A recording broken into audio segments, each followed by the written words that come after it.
So we're back from the day sailing. I just wanted to show you the damage or the projects we need to just do. This was the rudder. Don't worry about that. That actually comes off with a cotter pin. I've just taken off to get it in the car. But this is where I made a makeshift pin, like there.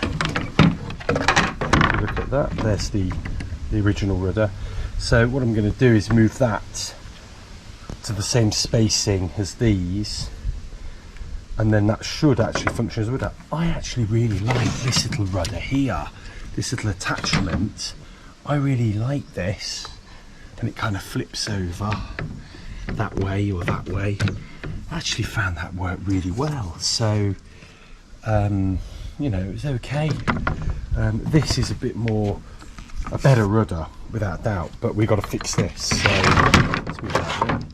This is just snapped, it's just corroded, this pipe. So the easiest way to do this would be just to saw that off and push it in. You'd lose about 3 inches here on the length of the rudder, and then we'll have to work that out. So that's it's an easy fix, to be frank.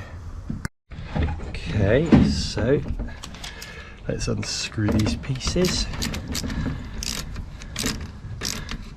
So when I fixed this before, I thought it was the screws that were a little bit loose, which I think they were, but I think it turns out that it was actually the metal that was fatigued and broken.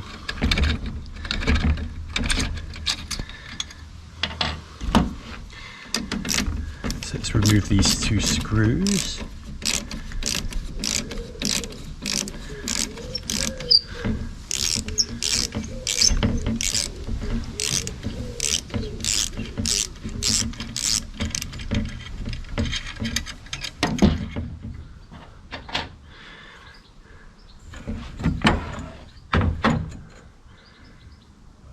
Now let's see if there's anything.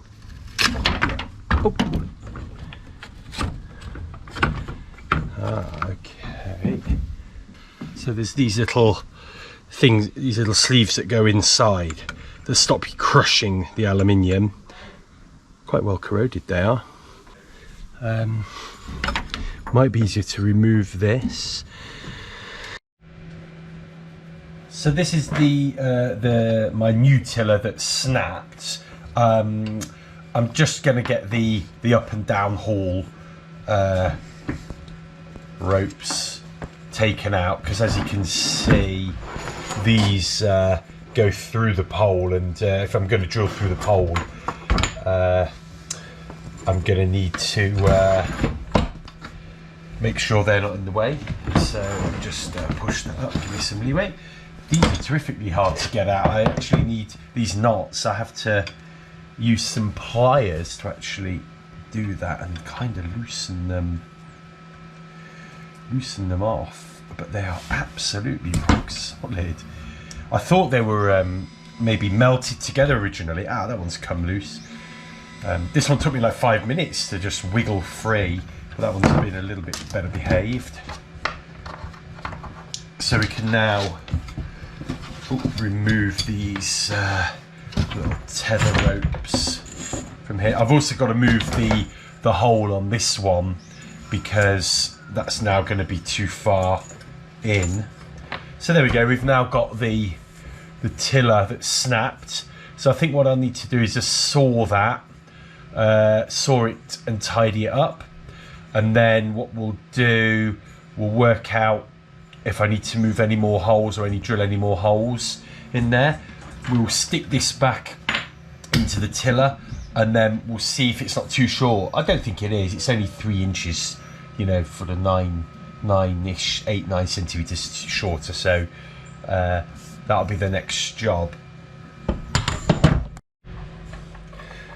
Interestingly, I've just noticed that corrosion is where one of the screws went through. You can just make out where the hole would have been through there, and I think why the corrosion's occurred is this is the little sleeve that goes inside, so that actually goes in there, and it just stops the aluminium from being crushed when you tighten the screw up. But that looks like it, well, it's definitely corroded. I don't know what that's made out of, but it looks like, you know, iron or steel. And where you have two metals together, they can cause a lot of corrosion. I had that on my trolley. Excuse me. So I think what I'm going to do, I'm going to make a couple of these in 3D print them in plastic and see how we get on with those, rather than getting metal ones, and hopefully that will sort the corrosion out. The trick will be printing them strong enough so they don't crush. So I'm just marking where I want the holes to go. This is the tricky bit. So I need to get this obviously the right way up, and I'm sure that must be on the upside. And I also need to make sure this is dead square, which I think it is quite square, and that's how the rudder will go.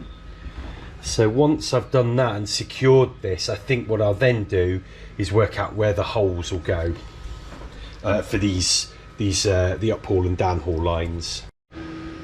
And the main trick here will be making sure these stay square.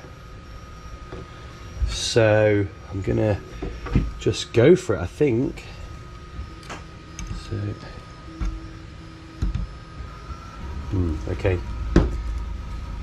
I'm actually going to take it out of there. I don't think this is a bit of a makeshift table jack.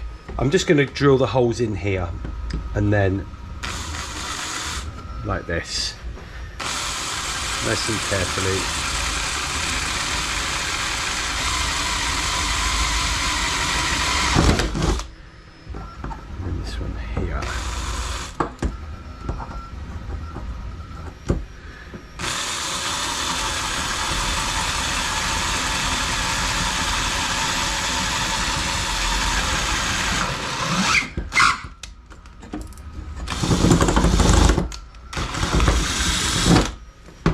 There we go, that's done of sorts. And then let's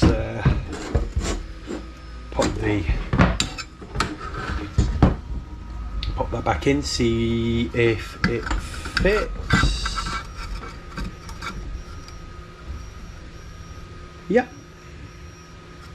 a little bit off on that one, but the screw will go through.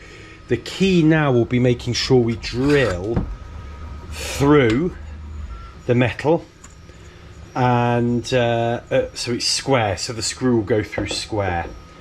So I'm going to do that now. I might have to go outside because I don't want to screw through the benches here. Holes drilled right through. Now's the moment of truth, make sure it fits. I know a lot of people have told me that I don't pay enough attention to detail, and I've had that all through my life, but you know what, we get there. So I'm not actually going to screw this tight because I haven't got the little spacers in yet. All I want to do is make sure the screws go in and through.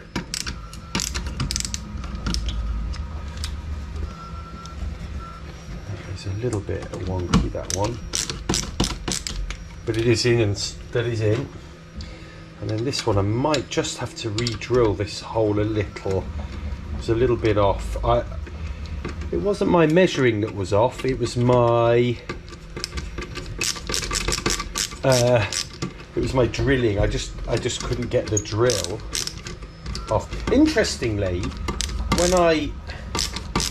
okay, that's gone through, so that's good. Interestingly, I noticed this tiller arm always waggled a little bit, and I think I only ever had one of these grommets in because I can't find the other one for the life of me. So I think actually the grommet was in this one because that's where it snapped, and actually this one never had a grommet in it, and I think this is why the tiller arm always moved a little bit.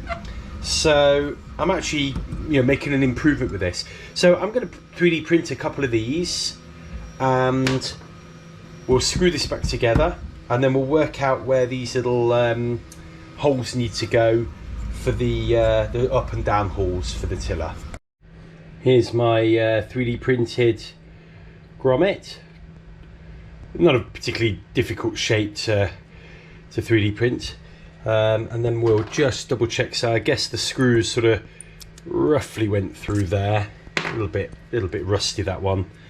This one, yeah, they're beautiful actually, really well done. So I think, you know, 3D prints print in layers, so if you were to try and snap that, it wouldn't be very strong. But compression wise, I think it's strong enough. I certainly think it's strong enough for this. So we'll print another one off and we'll start to screw these in.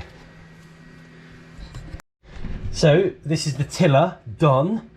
That is really rigid. This here is so rigid and strong. I had no idea how poor and weak this was before I fixed it. So it's a real blessing in disguise.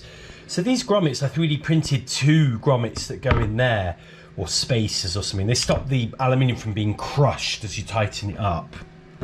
I noticed there was only one came out, and I'm pretty sure it was in this one, because I think that's what's created the corrosion here with the 2 different metals reacting together. So I've actually managed to put one in here. It was really crazy hard to do. It's taken me 20 minutes, but I did it by using this little spike tool, and I wonder if that's why there's a split in them, and I picked it up like that.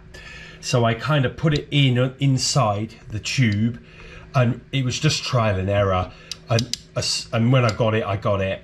Did another one here, threaded the rope strings all the way through.